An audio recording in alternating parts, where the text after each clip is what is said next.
Hello, hello, hello, everyone. I'm sitting here with Kristen Crabtree. Kristen, say hello to our audience. Hi, audience, and hi, Claudia. It's really good to be here. It's great to have you. She's speaking to us today from Massachusetts. Who is this mystery woman? Um, she, You can start over from wherever. okay. Now, Kristen is a an author, first and foremost, and transformation guide whose work focuses on helping people remember who they are beneath conditioning, roles, and survival patterns. Of course, she, like many people, has many hats. I hope to get her to talk to how we create our reality and what consciousness brings to us, who we are through consciousness, and what that is. But I will continue. Her practice is grounded in the process that she calls excavation, a lived inquiry that surfaces truth through the mental, emotional, and physical and energetic layers of experience, allowing alignment to be felt and embodied rather than forced.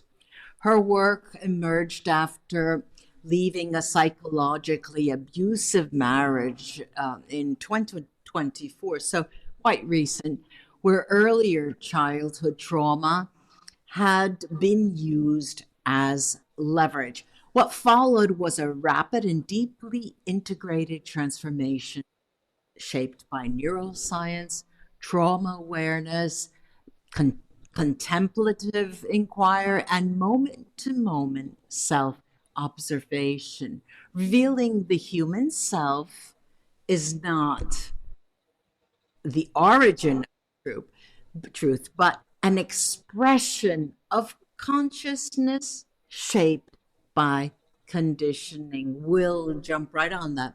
Christian is the author of the book titled Be the You That's More Than You've Ever Been, and the founder of the Paramore Paradox ecosystem, which integrates writing, reflective tools, and digital experiences to support real-time clarity and alignment. Her work can be found at, and I will include this at the bottom of our description for this episode. It could be found at paramoreparadox.com. And you can set up a free chat with her, and there is a link there. Well, we've said, it took all I had to introduce you. Okay, so it's interesting, Kristen, that many times I have many guests, and uh, the let's say the model is this: poor person has a difficult life, then there's an awakening, a spiritual awakening, and so on. And all those blocks can be shifted and changed and have be called different names. But in this case, it seemed like what you are creating now has been in the making under the surface for a very long time. Am I right about that? Yes, and actually, that's something I don't talk about a lot because it doesn't come up. But Uh-huh. um, the short version of Yeah, that, I don't want a bunch short version. okay. Well, the long version could be, like Okay. days, but All right. the short version is I was in a psychologically abusive marriage. I left without understanding that's what it was. Mm-hmm. I left without any kind of clarity or strength, buried in fear and trauma. When I got out of the marriage, the first 3 or 4 months I spent listening nonstop to audiobooks about what I had gone Of through. course. Mm-hmm. At some point, and also participating in support groups. Mm-hmm. And about 3 or 4 months into that, Uh-huh. I realized that a lot of the people, not everybody, but a lot of the people in the support groups were staying stuck in their victimhood. And I didn't Yes. want to do that. Uh-huh. So I spontaneously started listening to a book called Becoming Supernatural by Dr. Mm-hmm. Joe Dispenza. I knew Sorry, nothing can about you him. please say the author's name again? Dr. Joe? Dispenza. Dispenza. And I knew nothing about him and nothing about his book or his work. I just liked the title. And from his work, I learned a lot of things that helped me on my journey. And perhaps most importantly, I learned a practice of meditation that worked for me. So I think so often people hear the word meditation and they think of the guru cross-legged Right. saying Right. and it's very hard to do that type of meditation Yeah. for most people, including me. And Everyone so has their yep. own form. Before you go on, I'm going to step into this short version and just say, if I got the name right, his Dr. Joe Dispenza with an SA in Z. Italian, a dia, No, Z. dispen, dis, Za. D, Za. D-A, No, uh, Z is in zebra. dispenza. All right. Yes. Now, that with an S in Italian means a cupboard. It's a cupboard that opens and there's shelves and you pick and choose things off this out. And I thought that was a very interesting, it could be a good metaphor for that person's book. But this will allow us to jump in the first topic, what we use as filters and the construction of reality. You could tell us what you mean by construction of reality first, I guess. Yeah, absolutely. So we only see 0.01% of reality. It's actually Mm-hmm. 0.00002% of reality, but that's kind of hard to get your head around. Even zero point zero 0.01 is. So um, if we didn't have a filter, there's no way we could operate in this world. And our brain does us Give the us favor. an example. What do you mean by filter? Yeah, I'll be going into that. So, if we didn't have a filter, we wouldn't be able to function. I'll explain what the filter means. Good. But our brain works to create a reality based on efficiency and expectation. So we see what we expect to see. Okay. So by the filter, what I mean is we are getting bombarded with energetic details, visual details, auditory details, smell, taste, and so forth. And in order for us to discern reality, our filters operate to only give us the information that it feels will allow us to operate well. And so part of that is our expectation. So I had started talking about meditation, and actually, I created 4 what I call mind expanding exercises free on my website that are designed to help people see the filter they're seeing through. Because Okay. once you see the filter that you're seeing through, you can then tinker with your filter. Because if we're only seeing a teeny tiny itty bitty fraction of our reality, then we can literally pick a different reality by just shifting our filter. And it's not even like manifesting something, because it's not manifesting something that's not there. Okay. It's tweaking your filter so you can see what's already there. Okay, so I'm and pick that. Still having trouble with the filters. Give me you work with clients, right? Yep. Okay, Yep. so if you don't mind, can you think of a client when they came to you, no names, no nothing, but give us an idea of what their filter was like and what their problem was. Mm-hmm. So I can actually have you experience that firsthand, but to give you an idea, so Life is hard, but finding a really great podcast makes the days go by so much easier. Hi, my name is Blue Telusma. I'm a writer, an emotional intelligence coach, and the host of Humanize with Blue Telusma, a podcast where we believe that when you humanize everyone in the room, a great conversation is almost guaranteed. Join us every week here on Electricast as me and my guest co-hosts unpack big topics and interview even bigger personalities with a sense of humor and a dash of mischief. If you're looking for a new best friend in your head, we've got you covered. Electricast. one of my clients had, I don't even need to talk about clients. You can feel it yourself. So you have a thought to buy a red Corvette, we'll say. Okay. And there's not many red Corvettes on the streets anymore, or at least it appears so.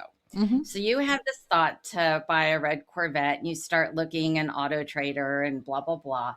All of a sudden, you start to see all these red Corvettes on the street. Mm-hmm. Now, they didn't just appear out of nowhere. They were there the whole time. Uh-huh. But your brain filtered it out because it wasn't relevant and it wasn't what it expected. But once it was expecting that, then things changed. So, for example, if you set the intention in the morning, you say, I'm going to notice all the people who are nice to me today. Mm-hmm. Then you will notice a bunch of people being nice to you. And if you say, okay, for the next hour, I wouldn't want to do it a whole day, but you could do it a whole day. For the next hour, I'm going to notice everybody who is crabby and mean and grouchy. Then you will notice everybody crabby, mean, and grouchy. So that's how the filter works. It works with what we're expecting and what we're intending. Our brain gives us that because it's an efficient vehicle for translating reality. Okay, so then if we want to talk of constructing reality, let's continue with this story and bring that in. You got it. So what happened next in my story was I did find a way to meditate. And again, there's millions of different ways. For example, just chewing your food, paying attention to the flavors and the textures, and all of that is a form of meditation. Walking in nature and saying, I'm going to look at, yes, that's mindfulness, right? Mm-hmm. Yes, exactly. And so it's a way of turning off your internal chatter, the monkey mind. So once you're able to find a method that works for you, and Dr. Joe Dispenza's method worked for me, you're then able to start to identify the loop that we all exist in. And the loop is we have a thought that creates an emotion. The emotion releases a chemical. That chemical and emotion create our behavior. Our behavior creates an experience. And then that experience circles back to a repeating thought.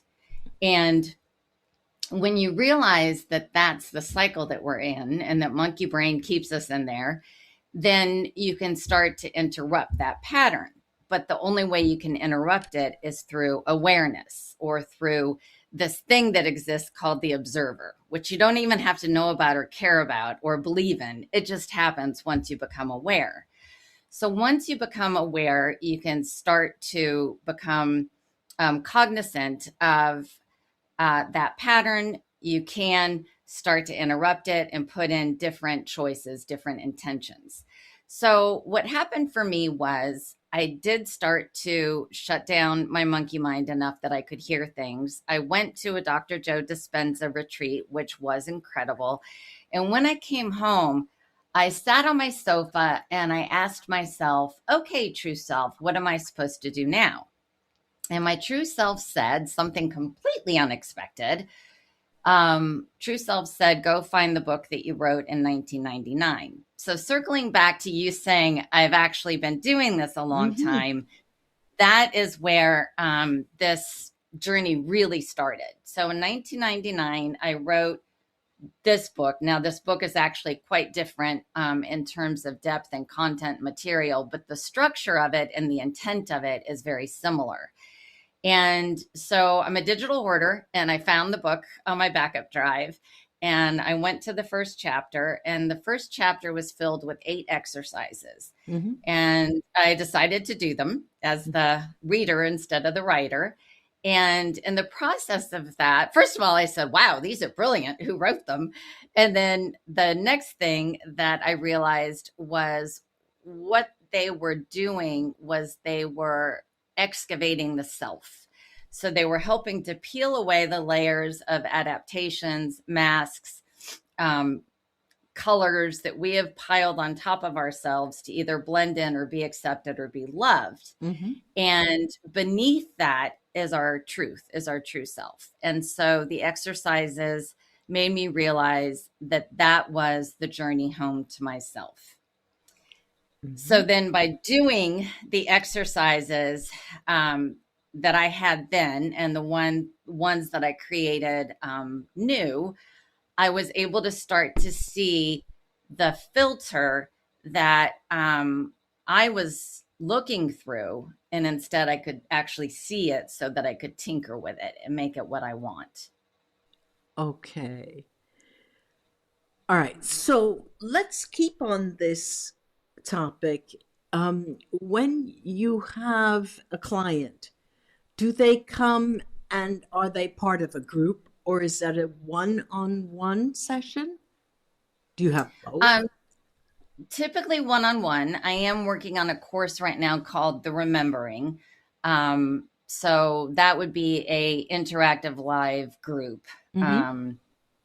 The one-on-one work I do is really an excavation. It's I don't call myself a coach in that capacity. Now I do actually have another part of what I do that is divorce coaching. So it's specific to divorce and specific to trauma and that kind of transition. But the work that I do around my book is not that. And I instead of referring to myself as a coach, because my belief is I don't know your answers, only you do. There's no 7-step formula or a 10-step process that's going to get you the answers. The only way you can really hear your voice and your answers is by digging deep into you. So I walk people through the process of digging, of excavating. I do that through questions and exercises and calling them out on the stuff that is an adaptation or checking in to make sure that really is their truth. And it typically, I'm sure every person is different. So I'm sure this answer is going to be difficult to give me, but according to your experience, is there an average amount of time before the person thinks, okay, working with you, Kristen, has really helped me go from A to B to C. I feel like I can do it on my own. Is there a time, an average amount of time, an average amount of sittings, interviews, encounters, according to you? Yeah, there's not an average because you're right. It depends kind of on the state that they come to me in. If they've done a lot of internal digging already, then it can be just a matter of even 1 or 2 sessions. But if they haven't started down that path at all, there still is great variability in terms of the person's sort of receptiveness or openness. And usually when people come to me, they're asking that existential question, who am I? All right. They're to a point of transition, whether it's a new job, retirement, empty nest, divorce, um, loss of a family member, but they're in some kind of transition, which is bringing up that question. So usually they've already done a little bit of Work. digging, enough to know there's something there to dig. So if people are open to doing homework, and by homework, I mean, I give, specific exercises, usually tied in with journaling or meditation or mindfulness or something along those lines. It can be less than a handful of sessions with me, and then they can go off on their own and finish the work. My book also does the job. I have the book and the journal. The journal is not just write in, it's a further exploration. And that is honestly the cheapest way to do it. If you're good with stuff like that, just get the book and the journal and do self-study. But it's, it's possible to do on your own. It helps to have a guide. And so that's why I sometimes do the guiding. I'm going to close this a little bit, although it is very related to this other topic that I initially mentioned, having a human experience and consciousness, exploring the idea that we are not humans who possess consciousness, but consciousness expressing itself through a human form, and how this reframe, you call it a reframe, and then I'm going to call you out on that. And it's this reframe that changes our relationship to pain, identity, purpose, and transformation. What is your take on consciousness? Yeah, so consciousness is a very undecided topic in terms of the scientific world and the metaphysical world. Sure. There's so many different takes on it. So sometimes what I talk about is scientifically proven, and sometimes what I talk about is potentials or possibilities or things that people are exploring. So the topic of consciousness is very much an unanswered thing, an unanswered question. But for me, what I experience during my deepest meditations is I experience not just a communion with what I call source, and you can just call it consciousness, universal consciousness or something. It's not even necessarily a communion with that energy. It's actually being that energy. So my belief, and this again is just my construct, sure. My belief is that we're not humans with a soul, but rather we are consciousness having a human experience, or source having a human experience. Wait a minute, you just dropped a bomb. So now you've taken the word soul out of the equation, okay? So I didn't ask you the definition of a soul. All right, I didn't want to, but you're saying, all right, let me understand it, that it is the conscious experience that is what leaves us when we pass, if I can say that. Are you saying that's what soul is, or what are you? No, I'm taking soul out of the equation. The word soul doesn't exist. Yep. So when you have, all right, let me put it this way a little bit better. You had a fatal accident. You go to the ER. You're sitting there. They're drugging you, whatever. And all of a sudden, you have what is commonly heard of as an out-of-body experience. Now, that is an experience. It's an experience of you leaving your body in some way. Now, that what that you is consciousness, I gather from what you're saying.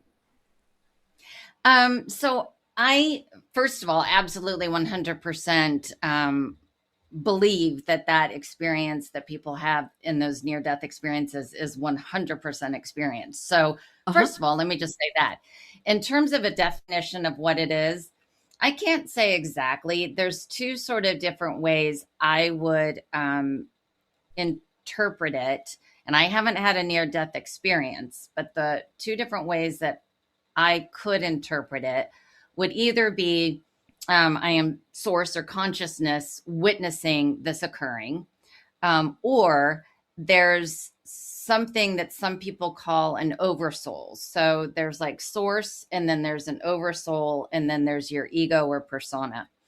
The way I have experienced my experience is that, or the explanation, I guess, that resonates with me based on what I've experienced is that source is one.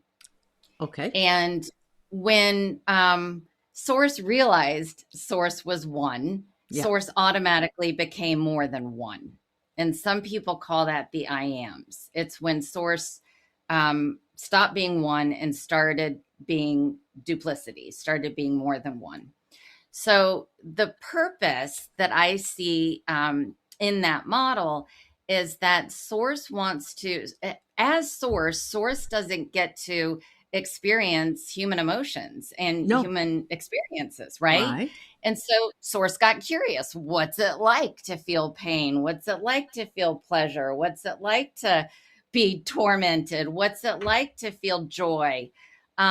And so this is where at the very beginning you mentioned, embodying that idea means that all emotions are equal. That doesn't mean they don't feel different. I mean, pain is a very different feeling from joy and happiness.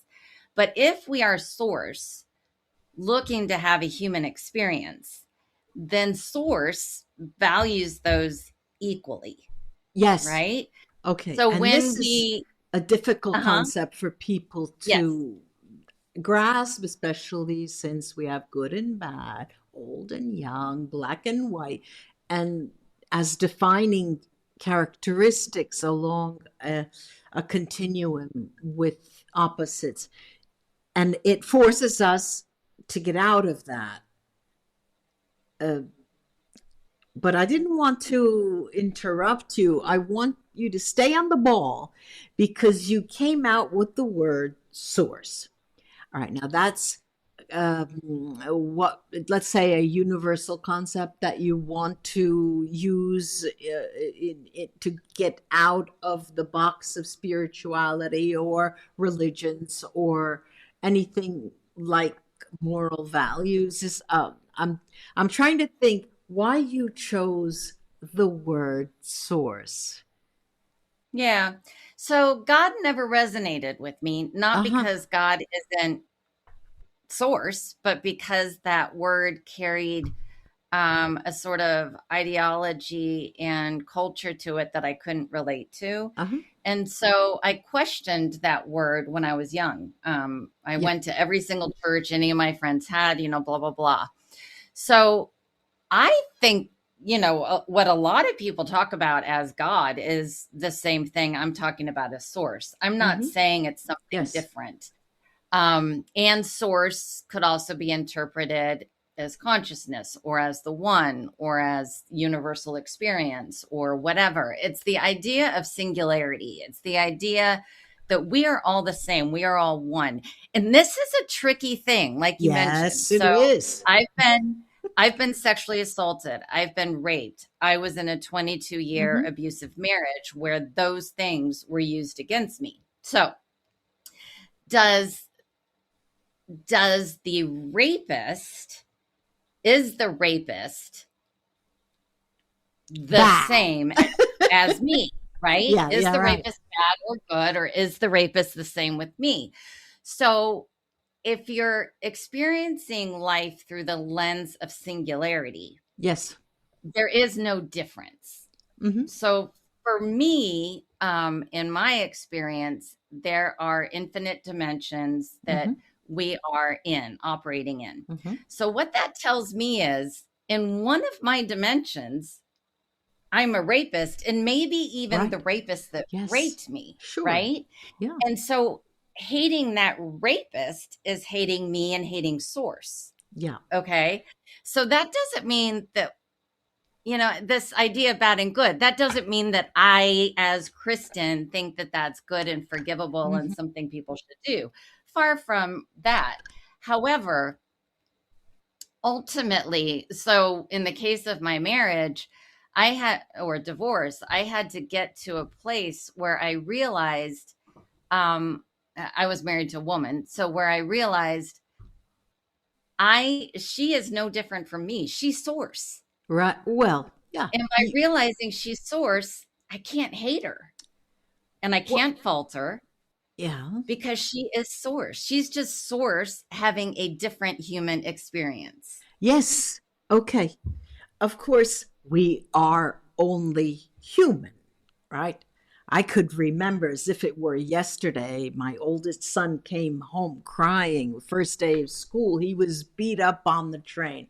I picked everything up the next day and turned that school inside out. I was raging. Okay, I had no room to think that the boy or whatever. So it is an experience that forges your life. Like my son was, grew up and realized it in a certain way. But since we are human, we do have blind spots that we will carry with us until who knows when. But it's interesting that you say you put yourself on the same level. You may consider yourself on the same level as any other doer or experiencer. Okay, as you were talking, I wanted to insert the word timelines. You said Mhm. in a different dimension. On I the idea of timelines is very difficult to conceive, but I do believe there are a number of timelines where we are acting out who knows what with whom, um, and our thoughts. Let's bring the conscious mind and our thoughts to the table. You mentioned uh, um, a different frame of reference will change things. You called it a filter. Did you use the word filter? Okay.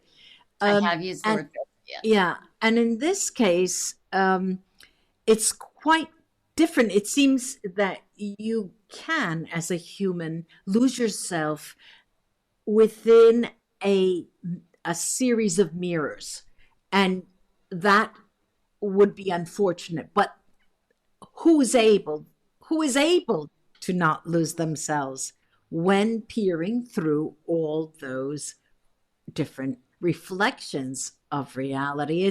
It's tricky, this idea of a filter. It's very tricky.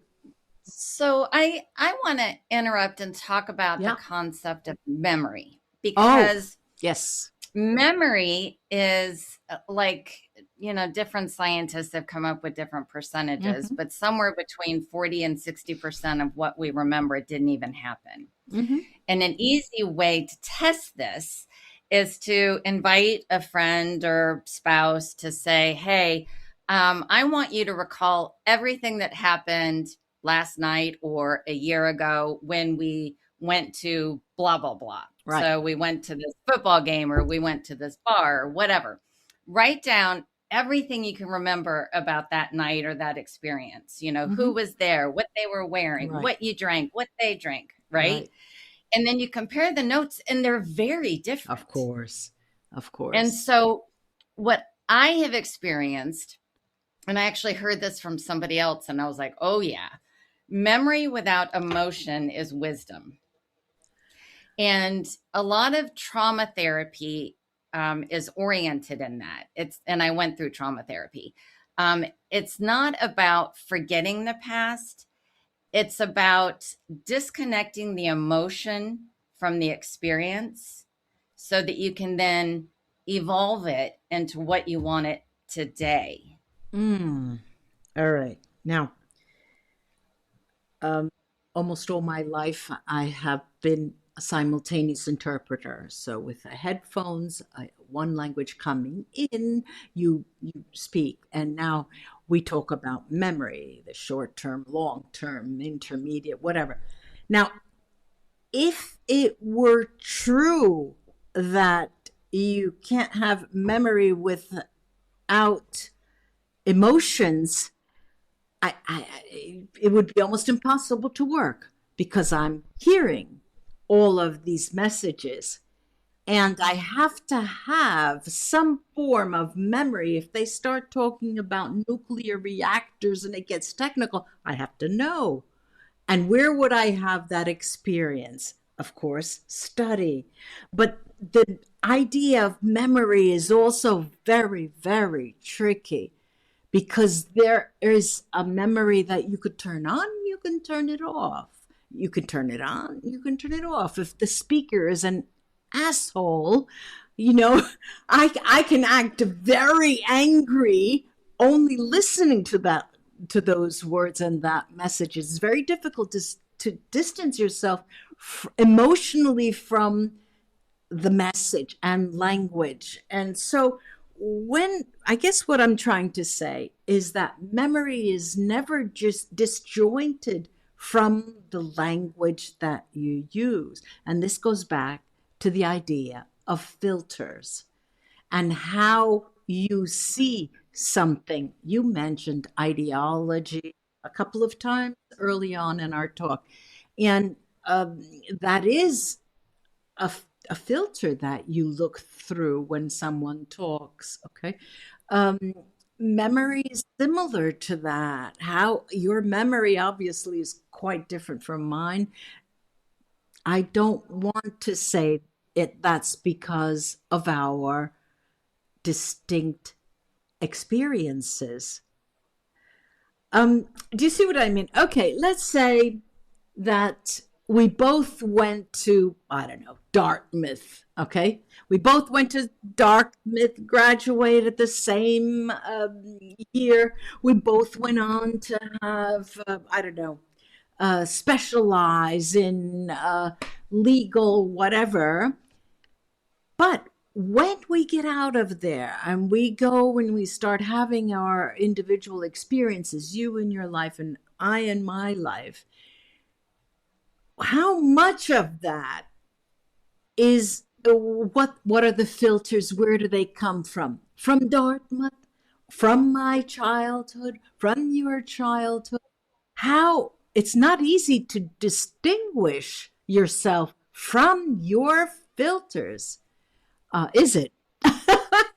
No, that's absolutely true. I mean, honestly, that's really what the exercises and questions in my book are designed to do. It's to catch that you have a thought that triggers an emotion. Right. The emotion releases a chemical. You become addicted to that chemical that then leads you to a behavior, which leads you to an experience, which brings you back to a reinforcing thought. Okay. So I call it emotional sobriety. Okay. Emotional sobriety. That's good. But can you give us one example of one exercise that will clarify a lot for us? Yeah, I actually have a couple that I like people to start with. So one is the Who Am I experience, which is free on my website, both in PDF and I have a video about it because there's 4 different ways you can do the exercise. And the video walks you through all 4 options. The first way is to do it one-on-one with somebody you trust. Now, you wouldn't want to do this with somebody you don't feel safe with, but somebody you trust. So in the video, I actually play the role of that person because all that person is supposed to do is say, who am I? They're not asking you who they are. They're being your ego voice. Okay.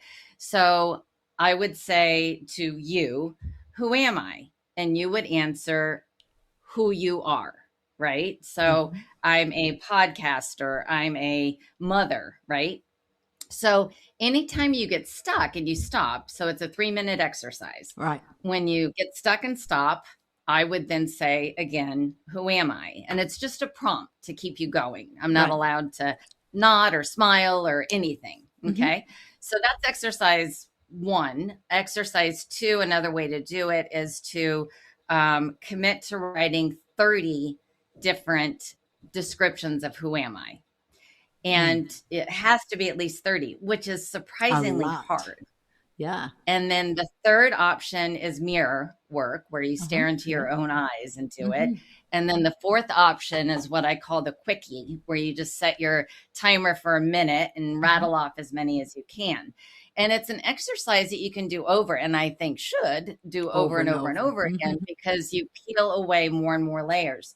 The first thing it does usually for most people is help them realize that they have these layers. That they are a chameleon, that they have adapted. So none of these things that we are things that we need to be ashamed of or feel guilty for. They're all adaptations that have either been assumed to help us blend in or be accepted or excel or be safe. All of those masks, layers are really about that.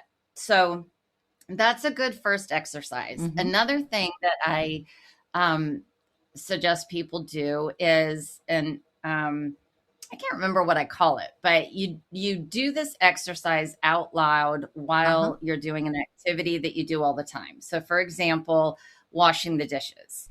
You talk about yourself in the third person out loud. So Kristen grabs a dirty dish. Kristen runs it under the water. Kristen realizes that it's caked on really good. Kristen grabs additional soap. Kristen grabs a sponge. Kristen scrubs the plate. Kristen feels the plate to see if it's all clean.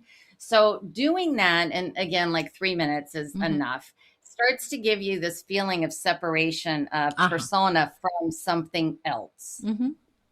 It doesn't necessarily help you identify right away what that something else is, but it helps you realize that there is something there other than Kristen, other than the persona. So those are 2 exercises. And in terms of like, I hear you expressing sort of doubts around how easy it is to sort of catch you in the moment. So I guess my first question is there a doubt around that, or are you just playing devil's advocate? Oh, I'm playing devil's advocate, of course. Okay. That's my favorite role. Excellent. So for those who have doubts that are resonating with your voice, I will give an example because, I'm not honestly, time's a funny thing. I'm not honestly sure when all of a sudden this happened for me, but 2, 3, 4 months, I don't know. At some point, I started having this pretty pervasive feeling that I described to my therapist as a calm happiness. And he said, that sounds like peace.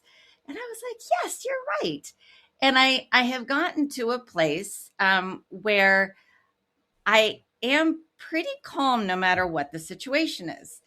That being said, I'm laughing, excuse me. Because I know what you're saying. Yes. So that being said, I am not perfect and I haven't arrived. So as recently as this morning, I caught myself in something that was not peace. And what was happening was, my dog is very ill and has cancer and is going through the end stages of it. And she's very weak. And we got dumped on with a couple feet of snow yesterday. And yes. The snow came up against my sliding door, 2 feet high, so that I couldn't open the sliding door. And the front door, I had to push open. I mean, it was really bad. Yeah. And I have carpal tunnel and I was like, God, I can't shovel all this darn stuff. So I have to prioritize it. So I'm going to do the front door and the ramp down to the street so that she can get down that way. She can't really do the stairs down to the basement anyway. So I'll save the driveway for second, which I did. And I thought, I'm just going to leave the back porch the way it is and just not be able to open that.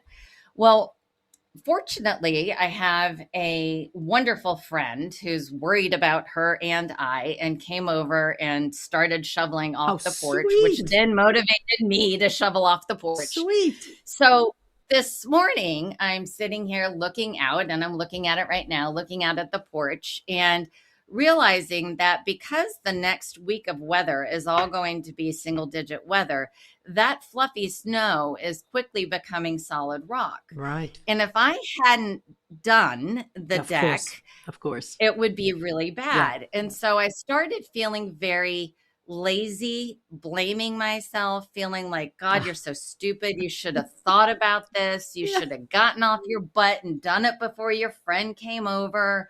What's the matter with you?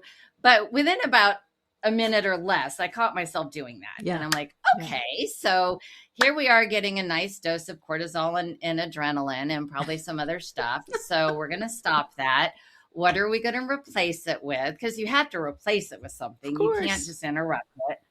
And sometimes I replace things like that with just a few deep breaths. But in this case, I replaced it with gratitude. I became very grateful for my friend who came over and helped me. I was grateful for my dog who is allowed to be alive right now and struggle through this, but still be with me. I was grateful that I have a home that I have to shovel out. Sure. So I turned to gratitude. So that is an example for people who are looking to make this shift or this transition of what it looks like. So it's not like the anger or the blame or the guilt goes away and disappears.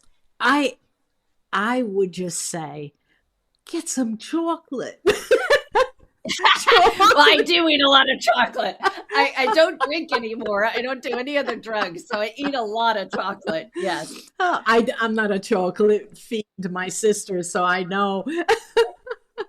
But cinnamon is also good. All right. Now. My dog is needing to go out, barking at that sliding I'll door. let you go very quickly, and we'll talk again. Thank you so much for being with us. Bye-bye, Kristen. Thank you, Claudia. It was amazing. Bye-bye. Thank you. Thank you for listening. Don't forget to follow Let's Talk Soul Podcast on Instagram. Let's Talk Soul Podcast is a production of Electrocast Media. Our executive producers are Mark Netter and Peter Rafelson. If you like our show and like what you hear, please subscribe and give us a rating wherever you enjoy podcasts. And remember, stay curious, stay inspired, and never stop exploring the depths of your soul. Hey, it's Tim from 50 Years of Music with 50-Year-Old White Guys, the comedy podcast you had no idea you needed. Join Ben, Jeff, and me as we continue our musical road trip back through the years and around the globe. See, just when you thought all white guys were like Joe Rogan, you come across three educators trying to remember when we were cool. 50 Years of Music with 50-Year-Old White Guys. Electrocast.